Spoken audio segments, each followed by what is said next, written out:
Erev Tov, good Yontif to you all.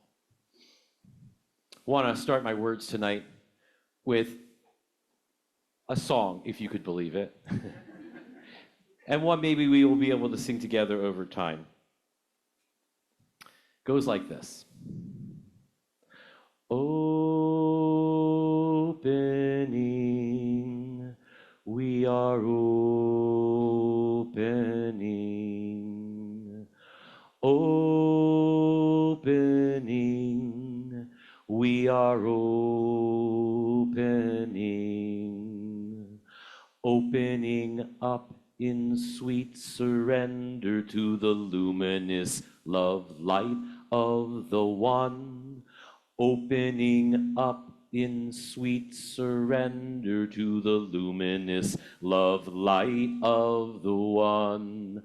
Opening,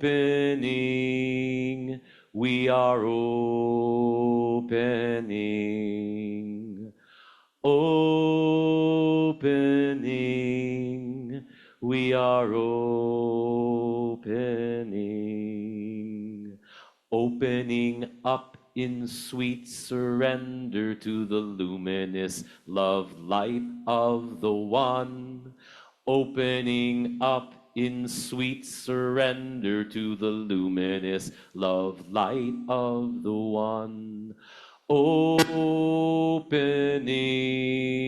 we are opening. Opening,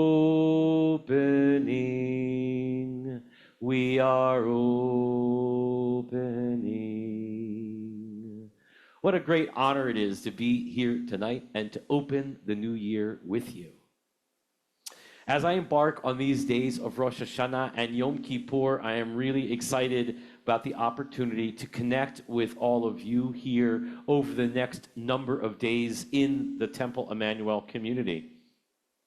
This time of year marks not just the beginning of the Jewish New Year, 5786, but also the start of a new school year for many people, and a new exciting chapter in this synagogue, a new time for me and my family as we embark on new things. I imagine many of us here might be thinking, there's a lot of newness coming right around this time in September for me in my life or people I know at this time. So it's really, I think, important and valuable that we take the opportunity to gather as community. And I really believe that what we strive to do during these high holy days is to create a genuine sense of community. Now, there's a lot of words that we share, a lot of melodies, many rituals, but really at the heart of it is gaining a sense of what it means to belong, feel connected to people, and especially in a world that seems a bit more disparate, a bit more spread apart than perhaps it's been in a long time, at least in my lifetime. And so it feels very much like when we come together in community and we strive to unite each other and come across the ways we think and the ways we pray and the way we act and what we might have thought we might have done and the way we are now, we grow to be better and stronger as a community through the diversity of who joins us here. In our fast-paced world, it can sometimes feel like we're drifting apart, and yet we really do have the potential in a community like Temple Emmanuel to create bridges instead of dividing ourselves, but fostering a sense of connectivity. This year, alongside global challenges of which we could just start listing and probably spend the rest of our night doing, and pressing human needs, what might take up the other half of the evening for us, we do have a unique opportunity beyond looking at what our world might be like outside these walls to really consider about what inside these walls might be like for the future. Both embody it, embrace it, and be able to manifest it ourselves.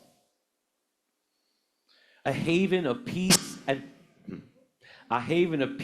positivity, a genuine sukkah of shalom and spirituality, a place where we can gather together to pray, to learn, meditate, maybe even an idea that is beyond these walls so that we can be in the communities around the area and meet our people where they are at.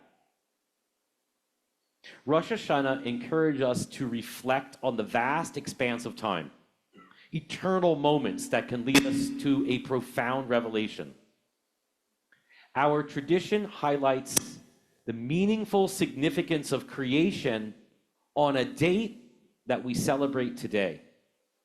It's said that not only is this one of the days that the earth was started, Hayom Harat Olam, today is the day when creation started, but it's also the day apparently that marks the time when Moses comes down from Mount Sinai with the second set of tablets.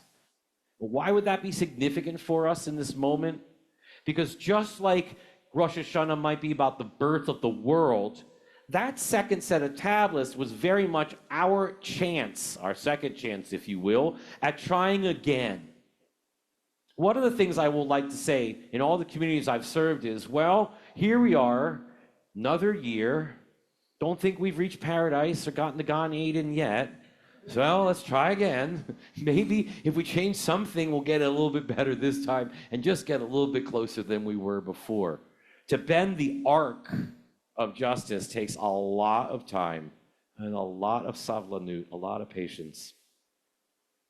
So I hope this is a time that, just like that second opportunity for Moses, we have an opportunity, and the Israelites, that we have an opportunity to bring forth a wave of renewed possibilities for reconnecting, for reconstructing, and for retelling our own stories. We stand at the dawn of a new year, and so let us take the time to reflect not only on our experiences of the last year, but envisage what might be ahead. Because Rosh Hashanah is that time when we can look around and say, look, I know where we've been. We're not at that finish line yet, so let's try a new way to get there together.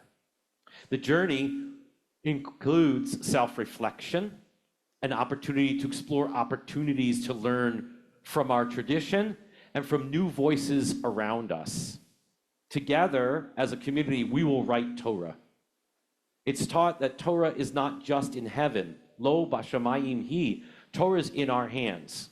And so the script of this year, of this next year, this next generation that's going to unfold for us, is going to be for ours to write and to create together, to create something new. Just as those that founded here, those in 1947 that found this building, the people that helped found this institution, it took a lot of energy. I would even say maybe a little bit of chutzpah to decide that they were going to start something new. So you can imagine all the iterations that have come through this very building. I understand that the chairs you're sitting in are not so old. In fact, it's quite a radical shift. So I appreciate your ability to embrace that change. And what I like about chairs instead of pews is we can change the shape of the room, but I won't do that today.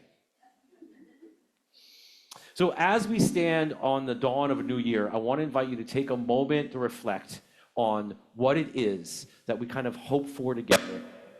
What we hope for together, sound, I understand technology, but what we can think of together to help strengthen our community, to be deeper in what it means to be a presence in Wakefield. And if you had a chance to take a look at the article that went into the Jewish Journal newspaper, I think it's not just about the zip code.